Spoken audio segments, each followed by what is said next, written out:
బెంగాల్‌లో 127.7% ముస్లిం ఓటర్లు పెరిగారట. పశ్చిమ బెంగాల్‌లో ముస్లిం ఓటర్ల సంఖ్య ఆ స్థాయిలో పెరిగిందట. గత 23 ఏళ్లలో హిందూ ఓటర్ల శాతం 72.3% మాత్రమే పెరిగిందన్నది భారతీయ జనతా పార్టీ చేస్తున్న ప్రకటన. ఇటీవల భారత ఎన్నికల కమిషన్ ఈసీఐకి ఓ పత్రాన్ని సమర్పించింది. 2002 నుంచి 25 వరకు పశ్చిమ బెంగాల్‌లో మొత్తం ఓటర్లు 3.93 కోట్ల నుంచి ఏకంగా 7.24 కోట్లకు పెరిగారు. ఇది 22 ఏళ్లలో. ఇది 84.1% పెరుగుదల.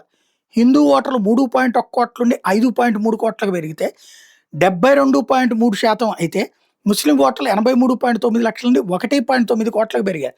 ఇది 127.7% అంటూ బీజేపీ లెక్క చెప్పుకొచ్చింది. హిందూ ఓటర్ల శాతం 78.68% నుండి 73.62%కి తగ్గితే ముస్లిం శాతం 21.32 నుంచి 26.38% పెరిగిందన్నది బీజేపీ చెప్తున్న లెక్క. 37 లోక్సభ స్థానాలు డెమోగ్రఫికల్ చేంజ్ వచ్చేసింది. ముస్లిం ఓటర్ల సంఖ్య రెట్టింపు అయింది. కాబట్టి అది వెరిఫై చేయమంటోంది. ఇప్పుడు సర్లో దానికి సంబంధించిన లెక్కలు తేల్చే ప్రయత్నంలో ఉన్నారు.